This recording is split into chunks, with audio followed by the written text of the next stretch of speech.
assistant over there, Maria, doing the overhead there, and for some reason I believe that my stuff got mixed up here.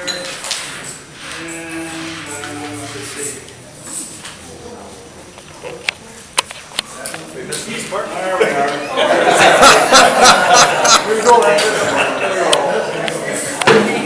Sorry. Again, easy recovery. Anyhow, thank you very much for having us today, and also I think we've met other members that are with me today. But thank you for allowing me to make this presentation about our society, the history and activities we undertake today, and of course I've been introduced. I'm past president of the Ag Society, founding member, and currently the chair of the building committee. If you don't have something to do, you should take on that chairmanship of a building committee. Agriculture societies are organizations registered under Agriculture Societies Act in Alberta. The Agriculture Societies Act states that the object of a society is to encourage improvement in agriculture and the quality of life of persons living in an agricultural community by developing programs, services, and facilities based on needs in the agricultural community. We are also listed with corporate registries. I'm required to submit annual reports to Alberta Agriculture and Rural Development by January the 15th of each year to maintain our good standing. Now, we're registered under Alberta Agriculture, and that's a little different than a lot of societies out there, and that it's a separate registration that you're allowed under the Alberta Agriculture. Other societies are registered under the Agriculture Act, and we also receive some funding from Alberta Agriculture. Our mission statement, the Spruce Grove District Agricultural Society with volunteer commitment provides opportunities for the preservation of the past, the showcasing of our present, and the preparation of our future through educational programs, tours, sales of locally made and grown products, while providing a gathering place for people. And as you can see, the Society has a wide window of opportunity to offer community programs and services. Our vision statement, the Spruce Grove District Agricultural Society is committed to preserving agriculture and historical past, present and future to the public, and building an emporium to house a museum, archives, restaurant, and farmers market, maintaining the grain elevator as a working facility from the past, providing a place of destination to support our activities, creating a unique attraction, focusing on our past, present, and future. As stated in our mission statement, to undertake this project, we need to maximize our ability to attract a traveling public and public in general for a successful operation. We've already figured out some of our operating costs, but you're familiar most likely with the Millerville and Millerville Ag Society down there and the work they do. They attract no end of visitors from Calgary, and that's what helps fund their operation. Our value statement, we believe in volunteers, working together, sharing ideas with respect and integrity. We value community awareness of our organization, and we believe in preserving our past in order to teach our future, and we value community leadership. We're seeing some of that here today. The Ag Society was formed on May the 5th, 1972 to access the grant to build a new covered curling rink and arena under the federal government's Agricultural Exhibition Loans Program, which allowed an Agriculture Exhibit Association to borrow up to 9% of the cost of an approved project for a period of 30 years. At that time, MP Stan Schellenberger followed our grant application through its process. We wanted to make sure it didn't get stalled out in the bureaucracy down east there. As you are aware, the city has added the third arena. The Agricultural Society funded the construction of the Agri Room, which is upstairs, complete with a trophy case and the storage area. Under the previous act, prior to 2007, a broad range of activities were listed.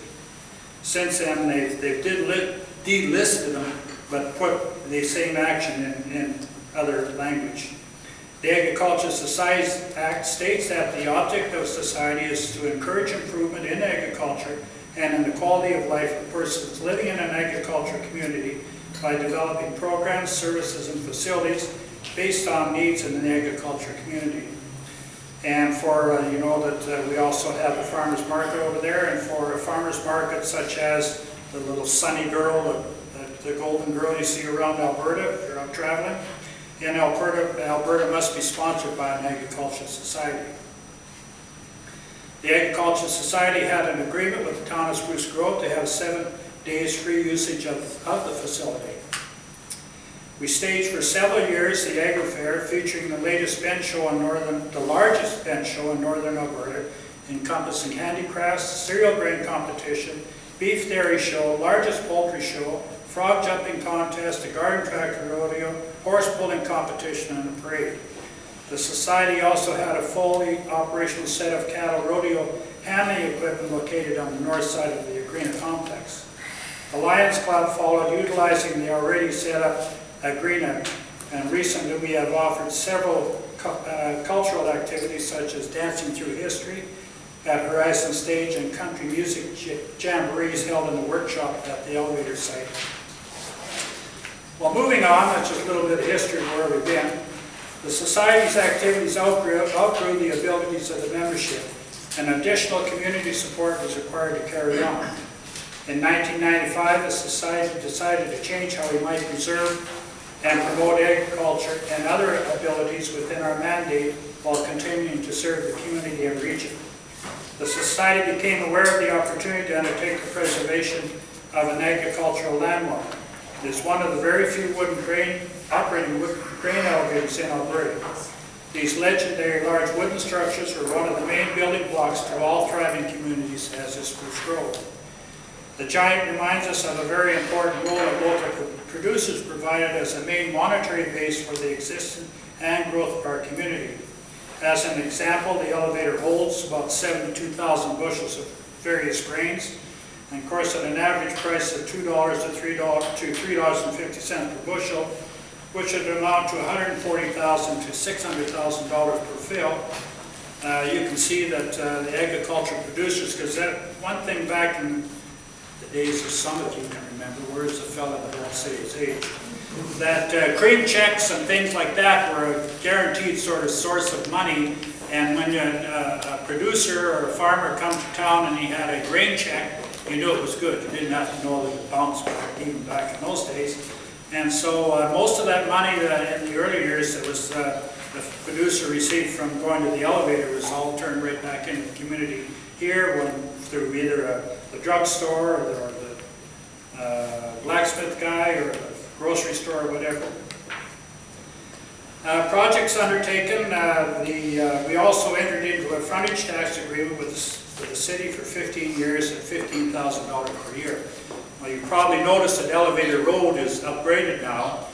All of those landowners along there were not able to develop their property unless the city services were in on their property.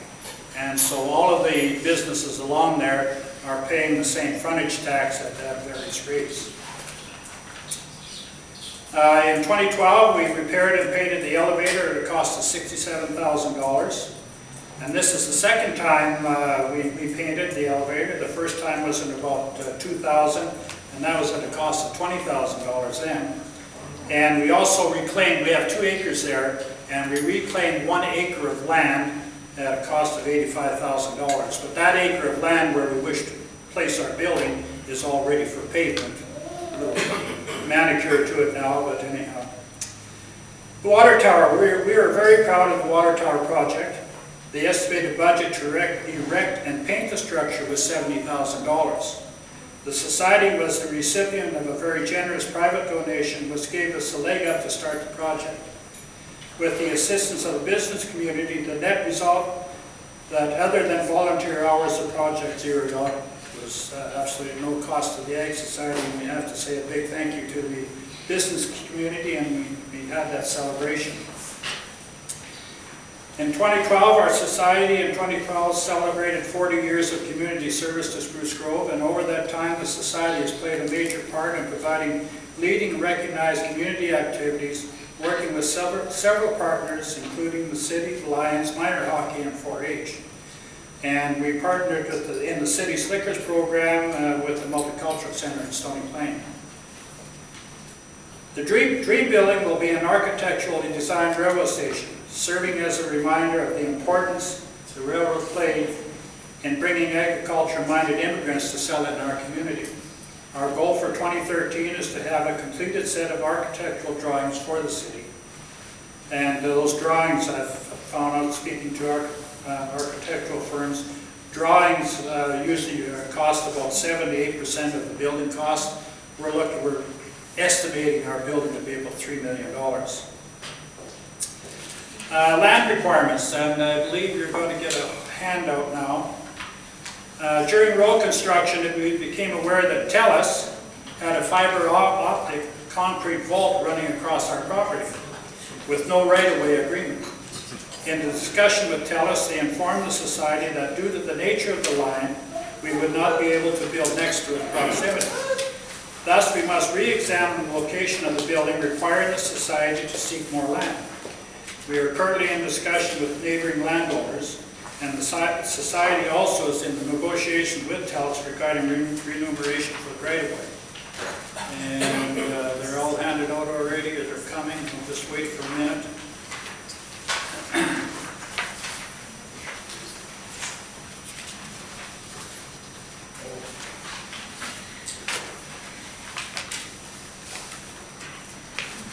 The plan you're about to see, I don't know if you're familiar with a fellow named Salvatania. His name is Gary Stevens. He was a partner in Stevens, Kozak, and Brown, and Gary did a lot of work for us now, but he's retired and off to Victoria, and I understand that his company is being amalgamated with another architectural firm to expand the good business that they have. And if you got the arrow pointing to the north, you'll see about in the middle of the page, you'll see a dotted line that runs north. And that's about where that TELUS fiber optic line is. It's a very important line run across in the early 70s, and I believe it comes out to the TELUS brick building by the Esso station right on the corner there and the fast gas. But anyhow, what happens, you can see where that dotted line is, and you can see our building in proximity where we want to build our building. So we're estimating that TELUS is going to want a 30-foot right-of-way through there. And so we're going to have to shift the building to the east. And so that's why we're required to have additional land. And I don't have to tell many of you here the cost of land, industrial land in Spruce Grove. You can see the water tower on there, and you can see the location. Okay, I should just point out that down in the bottom left-hand corner, you'll see a rectangle building there. That's what we house our archives, or that's our archives facility. And the other building just straight north of it, a larger rectangle building, that's our current workshop. And it was designed for a workshop where the guys could go in there and refurbish or build whatever they want to do. But it's currently utilized also by the farmers market. And you can see the location of the water tower that's currently is. The amenities, of course, we're going to talk about the building now. The two-story building with the basement will be approximately 27,000 square feet in size and will accommodate all our current activities. It'll have, of course, an elevator in, a kitchen, archives, community room, farmers market, and tourist facilities. And if you flip to the first drawing there, this is not an architectural drawing. This is a George in the middle of night green of how the building is going to look at. But we were always discussing the building and had nothing to work from, so I sat down and put some things together. And if you're looking at the main floor on the far left of the picture, that'll be the house, the farmers market. The little square tables in the middle are sort of a seating area. There's a kitchen, a coffee bar kind of a thing there, and the elevator. Be an office and a tourist kind of gifts, opportunities there, I should say. And washrooms. And on the on the other side, you'll see the 1,800 square foot there, space to house our archives. And if you flip to the second floor, the little squigglies on either side are just, that'll be the roof of the first floor, and it'll be a raised center. And in there we'll have a community room, an office, of course, the community room and the elevator, of course, a couple tables for sitting around, storage, stairs, and washroom facilities. And people love to sit there and watch the trains go by. So on the top end of there, you'll see there'll be a large window there. We're not sure where people can watch the Via go by and all the coal and lumber that goes by through our community. You'd be surprised some days how many trains go down that track. You only maybe cuss one when you're waiting to go across the tracks. But I tell you, the guys that counted 27 trains in one day going through there. How many? 27. And then on the lower level, you see the round tables there. We're going to have a banquet room downstairs for 100 people. We're not really in the community hall business or the banquet facility. So we felt that we wanted to provide an opportunity for small groups, weddings, things like that. And that would seat about 100 people. And the little squiggly room there, a little squiggly wall, would allow a little extra space if we had a little overflow. The other thing that's important on the other far side of the drawing is we'll have a registered kitchen in there.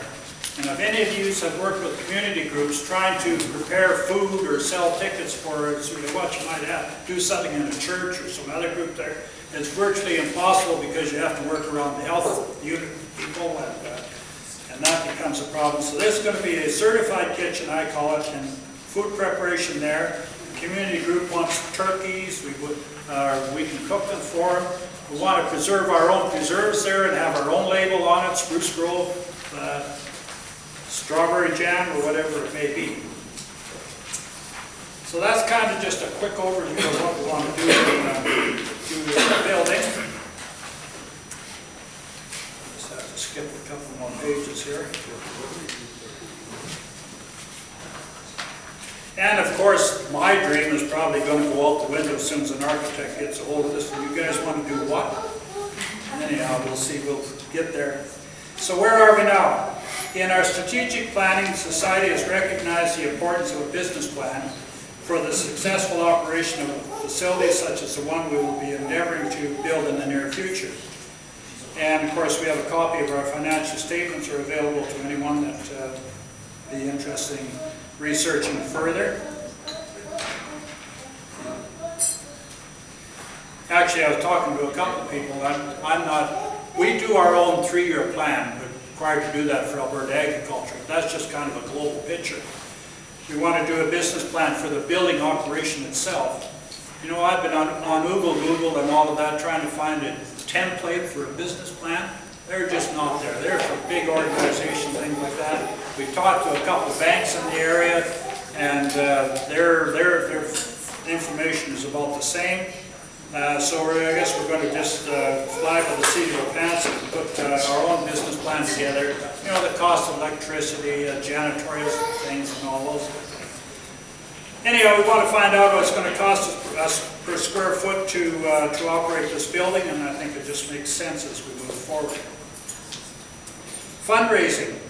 In 2010, we held a very successful raffle. We raised $19,000. The Society currently has a raffle underway with the outcome to raise $60,000.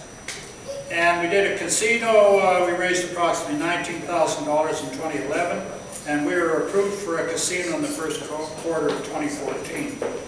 And other small fundraising activities where we held a Grey Cup raffle. We're always looking to improve what we do there at the elevator site. Some of the comments we had from last year, most of our activities are centered around up to 8 years of age or 10, somewhere in there. But we're getting requests that we should have something for the older children that come around and visit us. And so this year we're going to have a reptile show and also one of those bucking bull guys. And I see how you guys raise money around here, so when I spot a Rotary guy coming, there's $20 to ride the bull. The Society regularly monitors success of their programs, as I just said, and some of the previous annual events we're holding now. We have a corn roast, a harvest festival, and those activities are just well supported by the community. I think we have about 3,000 people come through in the summer. We have people from all over Europe, all over the United States, and of course across Canada that come and visit us. The facility and some of the liabilities we're facing right now, the facility that we currently use for our archives is under review due to its serviceable condition. The Society is seeking out other structures to replace this temporary facility.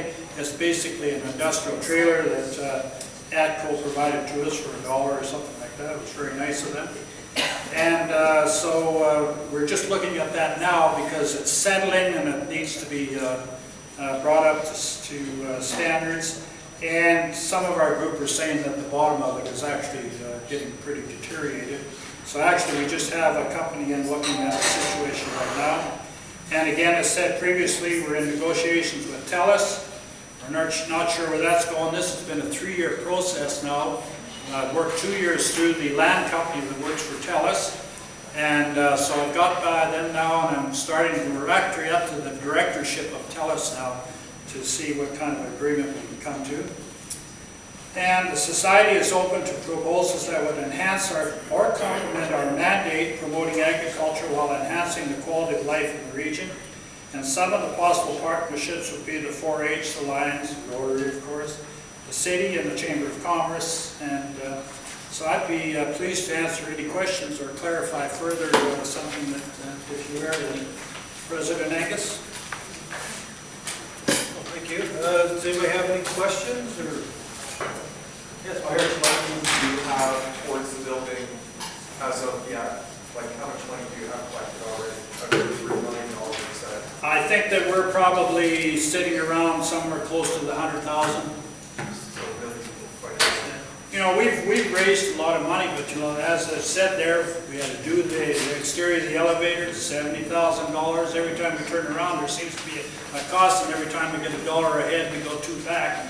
But I think now we're somewhere around the 100,000 mark.